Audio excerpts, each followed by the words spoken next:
కేటీఆర్ గారిని అరెస్ట్ చేస్తాం అంటున్నారు, దాని మీద అభిప్రాయం ఏంటి? కేటీఆర్ గారిని అరెస్ట్ చేశారంటే మిన్నటి వరకు వాళ్ళు చెప్పకంగిట్లు ఎంత ఈజీగా ఉందంటే ఒక కేసు పెడతారు, వాళ్ళే లెటర్ రాస్తారు, దాన్ని దర్యాప్తు చేయకముందుకే సిబిఐ ఎఫ్ఐఆర్ షీట్లో A1గా కేటీఆర్ గారిని పెడుతుంది. ఏ విధంగా పెడుతుంది? దర్యాప్తు నిధులు మళ్ళీ అన్నది ఇక్కడ ఎవరి అకౌంట్లోకి వెళ్ళినాయి, దాన్ని ఏమన్నా మీరు చూపించగలిగినరా? అసలు ఎవరి అకౌంట్లోకి వెళ్ళినాయి? అది ఈ రేసింగ్ అనేది తెలంగాణ ప్రతిష్టాత్మకంగా చాలా అద్భుతంగా జరిగింది. పెద్ద పెద్ద సెలబ్రిటీలు వచ్చిన పక్క రాష్ట్ర ముఖ్యమంత్రి కోడలు నారా భువనేశ్వర్ గారికి వచ్చి అద్భుతంగా జరిగిందని చెప్పిన. ఎంతో 70,000 కోట్ల రూపాయలు ఈ హైదరాబాద్కు దానివల్ల వచ్చినాయి. దాని గురించి మాట్లాడరు. నిధులు అంటే ఎవరి అకౌంట్లోకి వెళ్ళినా, కనీసం కేసీఆర్ గారి అకౌంట్లోకి వెళ్ళినాయా, కేటీఆర్ గారి అకౌంట్లోకి వెళ్ళినాయా? వీళ్ళు ఏమైనా నిరూపించిరా? పించలే. అంత కేటీఆర్ అవినీతి చేసిండని ఎక్కడ అవినీతి నిరూపించలేకపోయారు. అది కేవలం వీళ్ళు ఇచ్చిన 420 హామీలు నెరవేర్చలేక ఈ డైవర్షన్ పాలిటిక్స్ అని చేస్తున్నారు కాంగ్రెస్ ప్రభుత్వం. వీళ్ళు చెప్పారు యువతకు 4,000 నిరుద్యోగ వృత్తి ఎక్కడ ఉంది? ఒక విద్యార్థి నిరుద్యోగి ఒక స్టడీ సర్కిల్ అంటే TGPS కానీ వాళ్ళని ఏదానికైనా అప్లై చేస్తే మిగతా సంబంధించిన జాబ్ నోటిఫికేషన్ ఫ్రీగా ఉచితంగా అప్లై అన్నారు. మరి ఎక్కడ ఉంది? రాలేదు కదా. ఆ తర్వాత 18 సంవత్సరాలు నిండిన వాళ్ళకి అందరికీ ఎలక్ట్రిక్ స్కూటీలు ఇస్తున్నారు. ఎక్కడ ఉంది? రాలేదు కదా. మరి 5 లక్షల విద్యా భరోసా కార్డు అన్నారు. ఎక్కడ ఉంది? రాలేదు కదా. ఆ తర్వాత రైతు బంధు ఎక్కడ పోయింది? రాలేదు కదా. విద్యార్థులకు 40% తోటి డైట్ ఛార్జెస్ పెంచి మేము వాళ్ళకు ₹1,00,000 డైట్ మెనూ తయారు చేస్తామన్నారు. ఎక్కడ ఉంది? లేదు కదా. విద్యార్థులకు స్కాలర్షిప్లు పెండింగ్లో ఉన్నాయి, విడుదల చేస్తామన్నారు. ఎక్కడ ఉన్నాయి? విడుదల చేసి డిమాండ్ చేస్తున్నాం. అన్ని చెప్పుకుంటా పోతున్నారు కానీ ఏమీ చేయట్లేదు కదా. నీ వైపు నుంచి ఏం డిమాండ్? మేము ఒకటే కాంగ్రెస్ ప్రభుత్వాన్ని, మీరు ఎంతసేపు కేటీఆర్ గారి పైన కానీ కేసీఆర్ గారి పైన కానీ వాళ్ళ మీద దృష్టి పెట్టకుండా మీరు పరిపాలన మీద దృష్టి పెట్టండి. పరిపాలన మీద దృష్టి పెడితే ఈ ప్రజలు మిమ్మల్ని మెచ్చుకుంటారు, ప్రజలు మిమ్మల్ని తిట్టుకుంటుండ్రు. ఏ మంత్రి కానీ ఈరోజు బయట ఒంటరిగా గన్మెన్లు లేకుండా తిరిగే పరిస్థితి లేదు. ముఖ్యమంత్రి గారికి ఇట్లా తిరిగే పరిస్థితి లేదు. మేము కోరేది వల్ల బీఆర్ఎస్ పార్టీ తరఫున ప్రజలకు మేలు చేయండి.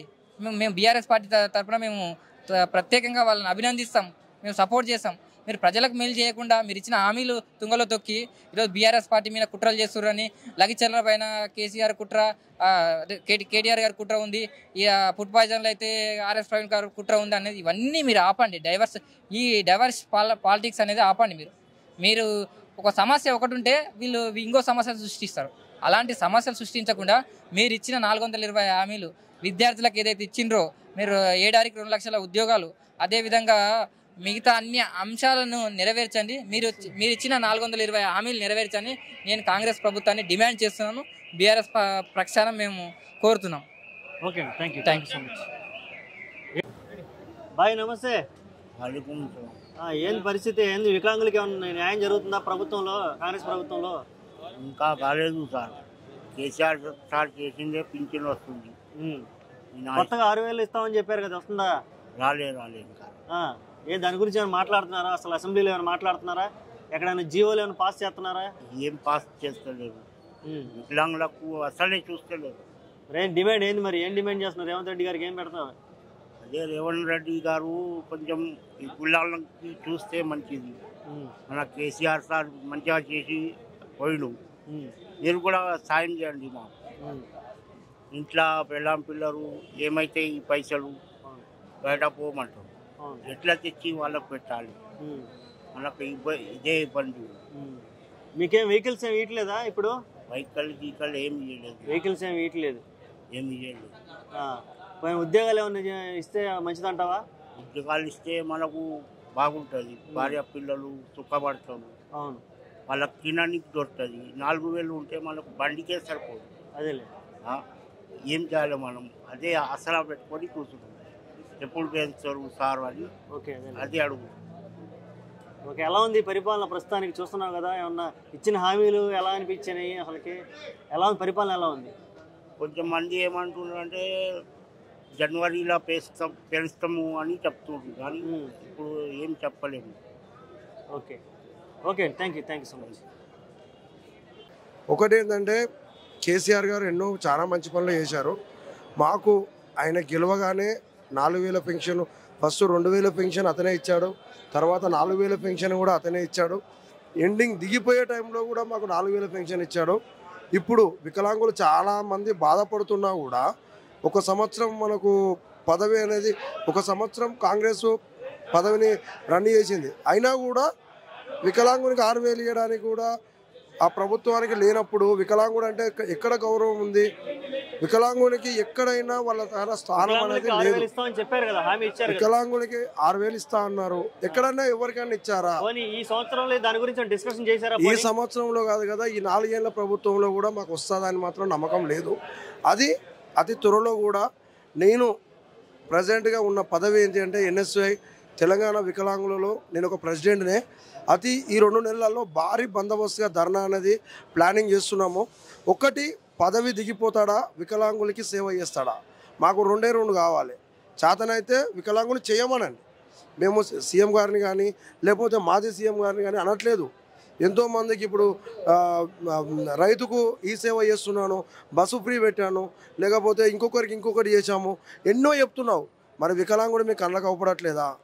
మా వికలాంగుడి ద్వారా మీకు ఎన్ని బెనిఫిట్స్ అవుతున్నాయి, మీ ప్రభుత్వానికి ఎన్ని వస్తున్నాయో మాకు తెలియదా? సెంట్రల్ గవర్నమెంట్ నుంచి వచ్చే వెహికల్స్లో కూడా మీరు ఇస్తున్నారని చెప్పేసి పుకార్లు చెప్పుకుంటున్నారు. ఎక్కడైనా మీ సొంతంగా ఒక వికలాంగునికి ఇయ్యంగా చూశారా? అదే పోయిన ప్రభుత్వంలో కొన్ని వందల బండ్లు ఇదే కేటీఆర్ గారు కానీ, కేసీఆర్ గారు కానీ, కవిత మేడం కానీ, లేకపోతే ఎర్రబెల్లి దయాకర్ రావు గారు కానీ వీళ్ళు ఇచ్చుకుంటూ చాలామందికి ఇచ్చారు, మిగతా ఎమ్మెల్యేలు కానీ. కానీ ఇంకొకటి ఏంటంటే ఫూమర్స్ అసెంబ్లీలో కూడా మేము చాలా కాలం చూస్తున్నాము. కేటీఆర్ గారు కానీ అరెస్ట్ చేస్తాము, కేసీఆర్ గారు ఇట్లా అవుతున్నారు అని. ఒక్కటి నేను ముఖ్యమంత్రి గారిని సీదా అడుగుతున్నా, మీరు ఈ లైవ్ ఇచ్చినా చెప్పినా ఒకటే, కానీ నేను సీదా అడుగుతున్నా. ఇప్పుడు సంవత్సరం నుంచే నేను పదవి చేశాడు, కేసీఆర్ గారు అప్పు చేసిండు అనుకుందాము అన్న. కేసీఆర్ గారు అప్పు చేస్తే ఎంతమందికి సేవ చేసిండన్న? ఇప్పుడు మీరేం చేస్తున్నారు? ఇప్పుడు మీరు ఫోటో పోజులో తప్ప దేనికైనా పనిచేస్తున్నారా? ఒక్కొక్క ఎమ్మెల్యే ఉన్నారు, ఏం చేస్తారు సార్, ఆడికి పోగానే స్మైలింగ్ ఇచ్చుకుంటూ ఫోటో దిగుతారు. తర్వాత వాళ్ళెవరో మనకు తెలియదు, మేమెవరో వాళ్ళకి తెలియదు. ఈ ప్రభుత్వం అది కావున మేము ఇదే ప్రభుత్వాన్ని కోరుకునేది ఏంటంటే, ఒక వికలాంగుని గుర్తించండి. మీకు దయచేసి చెప్తున్నా, ఇప్పుడు మాకు కూడా పెట్టారు ఒక PCC వీరన్న, ఆయన ఏమన్నా పనిచేస్తున్నాడా? మిమ్మల్ని రిక్వెస్ట్ అడుగుతున్నాం. మేము వాళ్ళను కాదు వీళ్ళను కాదు, వికలాంగులు అంటే మీ అందరికీ సమానంగా మేము ఉంటాము. ఏ పార్టీకి సంబంధించి మేము ఉండము. కానీ వికలాంగునికి కొన్ని లోన్లు అనేది, కొన్ని ఉద్యోగాలు అనేది ఇవ్వండి. మీరు ఇచ్చే 4000 పెన్షన్ ఒక మా అమ్మ నాన్నకి ఇస్తే ఏం చేస్తారంటే, వాళ్ళు ఒక 2 రోజులకు సాధారణంగా ఇబ్బంది పడుతున్నారు. మీరు 4000 పెన్షన్ ఇస్తే మరి ఇంకా 28 రోజులు మేము ఎట్లా బతకాలి? వికలాంగుని ఒక్కొక్కరు డిగ్రీ పూర్తి చేసినాం, డిగ్రీ పూర్తి చేసిన వాళ్ళకి ఎన్ని జాబులు ఇచ్చారు? ఇప్పుడు SC ST వీళ్ళకు మీరు పోగానే జాబ్స్ ఇస్తున్నారు. మరి వికలాంగుల కోటలో ఎన్ని ఇచ్చారు? ఈ 5 ఏళ్ళ బట్టి చూద్దాము, లేకపోతే ఇప్పుడు ఏడాది 5 ఏళ్ళ బట్టి వచ్చిన వాళ్ళు ఉన్నారు. ఈ ఏడాది అయింది, ఒక్కరికైనా జాబ్ ఇచ్చారా? స్టార్టింగ్ రేవంత్ రెడ్డి గారు రాగానే ఒక్కరికి ఇచ్చారు, అది కూడా కాంట్రాక్ట్ బేసిక్ మాత్రమే. ఇప్పుడు ఆమె జాబ్ కూడా చేయట్లేదు. మీరు కూడా ప్రెస్ వాళ్ళకు కూడా కావాలంటే అక్కడికి వెళ్ళి చూడండి. ఆమె కూడా మాకు చెప్పింది, చేసి ఆమె 2 నెలలు చేసింది, 2 నెలల తర్వాత ఆమె జాబ్ కూడా పోయింది. అలాంటి సిచ్యువేషన్లో ఈ ప్రభుత్వం ఉంది. కానీ ఈ ప్రభుత్వాన్ని మేము యాక్సెప్ట్ చేయట్లేదండి. దయచేసి మా వికలాంగులని గుర్తించండి. ఓకే.